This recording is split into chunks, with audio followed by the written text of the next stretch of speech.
Welcome everyone, Simon here from the Whales of Wall Street. Quick fire MTV video here. Guys, MultiVac has appeared to have hired a communications person. This is great news. What a crazy year it's been for MultiVac. If you remember, I can't believe how fast time is going. We covered end of December the previous CEO leaving, which was absolutely crazy. Literally last day of December, announcement out of nowhere, and then literally it became very apparent that there was perhaps a lack of a team at MultiVac potentially. There's lack of communication, there's lack of ideas, thought process, and it was quite hard to see really, because obviously as investors and believers in the project, you sort of sit there and you think, oh, this is actually a really good project, really good on paper and everything like that. But then, of course, the big aspect behind this is indeed the team behind it as well. This is what gives enthusiasm and an indication to investors that, we see where this is going. And the last few years have been difficult. The roadmap came out in a strange fashion, let's say. A lot of concerned people, a lot of channels that were very heavily into MTV way back before I was, and I learned a lot through some of those channels about MTV, and I was obviously a bit disappointed that some of them pulled out, and understand why they did that. But for me, I see an opportunity where I was like, do you know what? I see what MultiVac is about, and if it can deliver that, it's now almost become like a risk investment for me, in the sense that, okay, it's gone downward, but things slowly are improving with MultiVac in the background. And it does take time, guys. It takes time to develop teams, hire the right people, get strategies in place, and sometimes you have to wait for certain people to be implemented for those strategies to begin. So what we've got here, Kathy Ding, I do need to try and find maybe some breakdown of Kathy's background and everything. But apparently, so CPA and lawyer, previously worked for a token fund. So a bit of experience by the looks of things in our area. The lawyer CPA aspect is very interesting. But more interestingly, those backgrounds now intersiding with what she will be doing. Official head title of MTV, Vice President of Community and Ecosystem. Interesting. So in the future, she will represent the communication with the community and be responsible for ecosystem cooperation and incubation. Very interesting. So this person is going to be in charge of the communication to the community. That's quite a heavy title for a community manager, in my opinion. But okay, Vice President, fantastic. And responsible for ecosystem cooperation. Okay, so this could be very heavily interlaced with some of the projects they've got out at the moment, particularly around NFTs and incubation. So the starting up of projects using their system. So this could be good development opportunities throughout the rest of this year.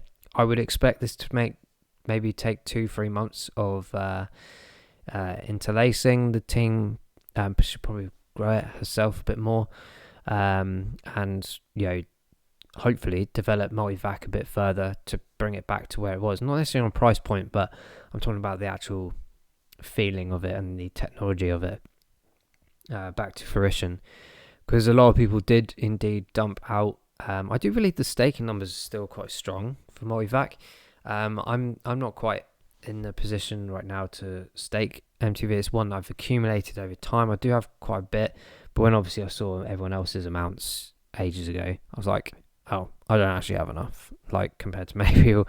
But it was a starting point, and I'm happy to be holding MultiVac, and I will continue to buy MultiVac at lower regions, because I do believe that they will switch things around and hopefully delve more into what they were about, or perceived to be about, when people were initially and originally investing. So let's actually take a look at the chart. Now we've covered that kind of point. And we're still seeing MultiVac in a bit of a nosedive here. It did have a bit of a trace up, as the rest of the market did at the beginning of April, but nothing significant at all. And look at that. It was almost like people were like, oh, do you know what? I'm fed up with this downward trend. I'm just going to wait for it to rise a bit and then I'm pulling out. and it's just dropped and dropped and dropped. Even after this communication news a few days ago, nothing. It is just falling and falling. So what am I interested in? Well, I'm very interested at these lower regions here, around 0.0035. It's, to be honest, not very far off where it is right now, and it's not going to make a huge difference. Sorry, I was talking absolute nonsense there. 0.003, literally pretty much on the nose there. That's looking like where it's coming to as a testing ground, because I'm seeing what we call like a upside down hammer, if you like. This is suggesting right now, of course, that there's still a bit of downward trend to be occurring. We look at the indicators, that's definitely still happening, and it doesn't look like it's going to be switching around anytime soon. Maybe in a week or so it might bring itself back up slightly, but look at this sell-off pattern. If we look back actually towards the end of December, when the announcement of the CEO stepping down, it was very interesting because it did take a few days for the news to come in, but it didn't really sell off much at all. But then this period here, like with the rest of the market, I think everyone was just in a, narratives around the world and this, that, and the other. Was understandable for this sell-off to occur. Bit of intake, bit of outtake again. So there's obviously a bit of profit taken here, but it's if in the grand scheme of things, it's not looking great at all. The RSI on a 14-day at 25, guys.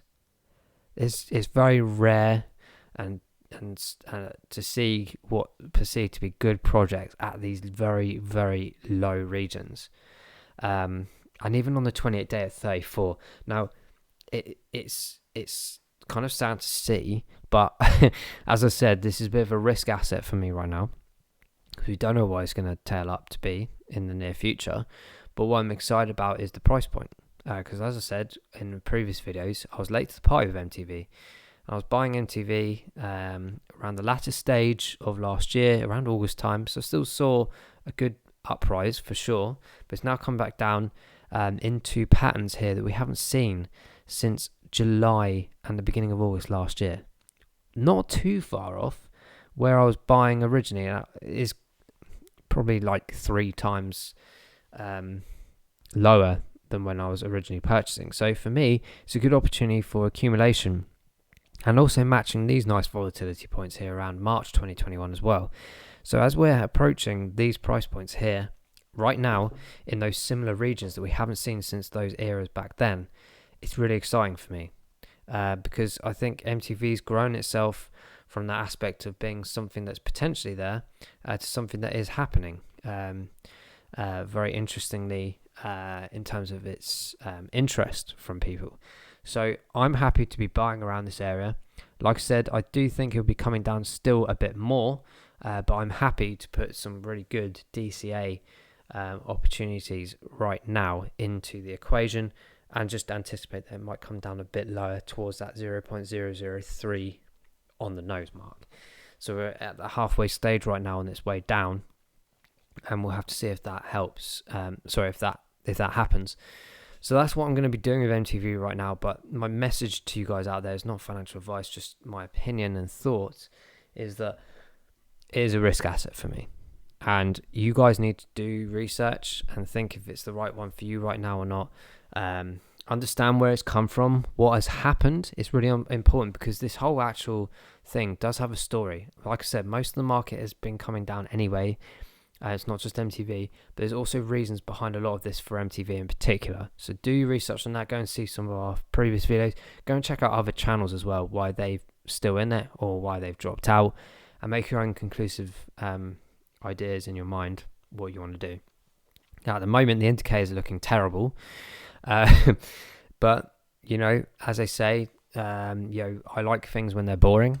Like I said, if the fundamental aspects are still there, which they are on the website, the technology, the scalabilities and everything like this, it still stands out for me as a great opportunity. And I feel like with the team additions, albeit very slow at the moment, I do think that will improve as time goes on. And I hope to see a good return as an investor and someone that believes in this.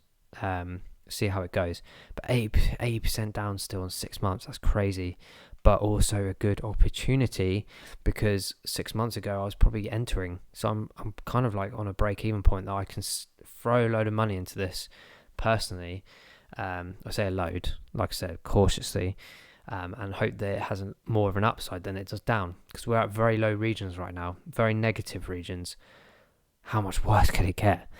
63% down still in the 3 months, and the 1 week's 13% down. So there's opportunity here, in my opinion. But do your own research, have a think. Let us know in the comments below what you are doing with your MTV. Have you been buying, selling? Are you being patient? Are you just holding it long term to see what happens? If it happens, it happens. If it doesn't, it doesn't. Do let us know, because I'm really interested people's psychology behind all of this.